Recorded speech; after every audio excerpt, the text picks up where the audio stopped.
to talk to you just for 3 minutes about Elevate, about who we are and what we do, right? Not just Elevate, but really your church. I mean, the truth is, you should be a part of a rebuilding effort somewhere.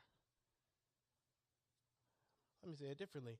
If you're not a part of rebuilding or building God's kingdom somewhere, I think you need to check. Because I don't think God has you here to just be here.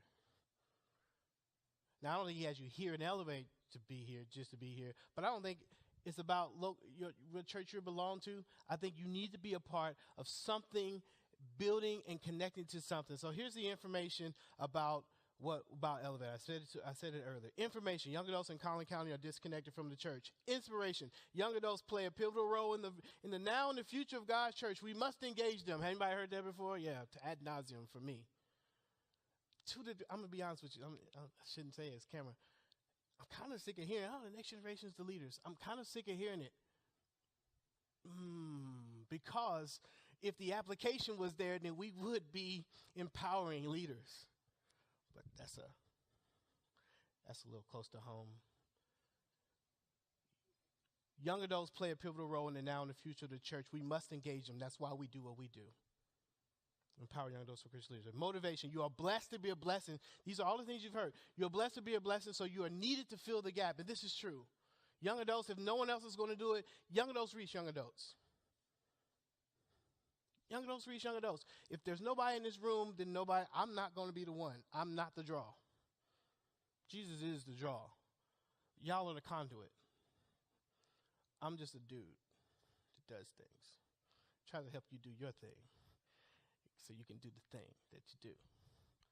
But young adults reach young adults, right? You're blessed to be a blessing. There's a role that you have to play, right? And then the application, we should reach out to displaced Christians and distance young adults in Collin County as much as we can. All of that is abstract. Everything I just said is abstract. Also, all the stuff that hopefully, if you're in this room, you're like, yep. Abstract. Takes no effort to agree with any of those things. You might even have some pictures in your head. Yeah, I got a couple people in my mind. Yeah, right? Okay, but what does the concrete look like? What does the concrete look like? Concrete information is young adults in Collin County are disconnected. Concrete information will be, man, who are the young adults in my life that are disconnected from the church, and how do I connect them?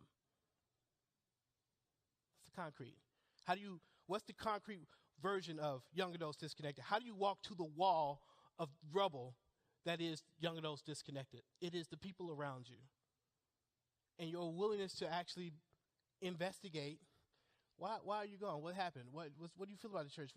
Where has it felt, right? The information, the actual information, not the guest, not the overheard information. It's your information, firsthand. Inspiration. For many of us, when we get to this conversation, this is where I lose not everybody. This is where I lose a lot of people. Problem's too big. America's got a young adult problem. It's too big. Young adult church problem. The American church has it. Texas has a young adult problem. Collin County has it. McKinney has it. It's just too big of a thing. What am I supposed to do about it? And then you walk away. I'm saying you don't need to do that. At least we're here in Elevate, right? That there's a role, that you can play. There's a thing you can be inspired to move past it. The problem is not too big. In fact, let the largeness of the problem inspire you, not despirit you. Let it encourage you. We can do this. We can do this. Let us arise and build is what he said. We can do this. Okay, what is it, 45 people in this room? We can do this. We can do this. Motivation. The solution costs too much. Oh, man, I got to give up a Tuesday, or I got to give up a day for a small group, or if I step into leadership, I got to get up too early, or I got to, oh, man, it costs too much to be a part of the solution. I just got to give away too much. I don't have it. I don't have time. I don't have this. I don't have that. This scarcity mentality that the kingdom of abundance has. My hands are empty. It's got to be somebody else. It has to be someone else that fixes this problem. Will somebody please help the young adults? Somebody out there, will y'all please help us? Because I don't want to give away enough to be a part of the solution. That's the concrete, right? This is where we start to lose people. I want to be, I'm cool with the ideas, but when it comes to the concrete, the money I have, the time I have, the talent I have, I don't know if I'm that much on it. And then the application, the work is too hard. I don't know what I'm doing. All the excuses. Listen, I'm not trying to tell everybody to do this. I'm using the elevator as an example, and I'm trying to get some leaders and volunteers, so holla at me. But here's the real. I say it to everybody that I meet with. Pray to God and make sure that God wants you to do this, because you should be in the will of God, right? Everybody can't do everything, but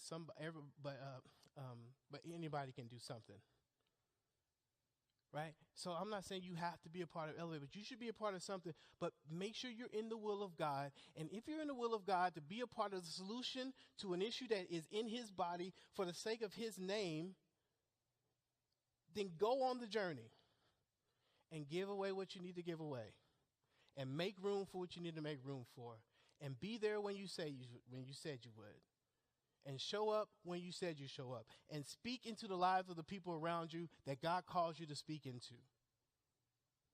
Otherwise, I'm not sure why you call yourself a Christian. It's a selfish version of Christianity to say, I'm going to save myself and disregard the lives and the people of all the people that Jesus died for around me. The complete version of the gospel is that I am blessed to bless, that I have received grace so that I can be gracious. I am redeemed so that I can be a part of redemption. I am forgiven so that I can forgive. Right? That's the complete version. So that God's name can be properly discussed and people can know who He is, that His Son came to die, that He loves them, and He went through the worst things so that they could be a part of His family. That's what this thing is about, this movement that God is doing. And so I'm challenging you. If God is calling you to step up in this ministry, we need you. If God is calling you to step up in the church where you're at, they need you. If you're sitting somewhere folding your thumbs, Netflixing it, don't say that. This whole I don't have time, and yet we can all talk about the movies and Netflix shows that I know I do it too. I know the movies. I'm a movie guy, if you know me. But if we go to Whataburger tonight and I'm like, hey, what? Nobody's gonna talk about Netflix tonight. If I say, hey, well, this Netflix show, you're like, oh yeah, I know all about that. No time, no. I ain't trying to say you shouldn't relax. Listen, hear what I'm saying. Nehemiah left the palace to go to a pile of rocks. That's what I'm saying. And when he got there, people were talking crazy to him. And when he got there, he wasn't discouraged. He was encouraged. In fact, he brought other people with him and said, let's do this. We can do this. Not for me, but for the sake of God's name, for the spreading of His people.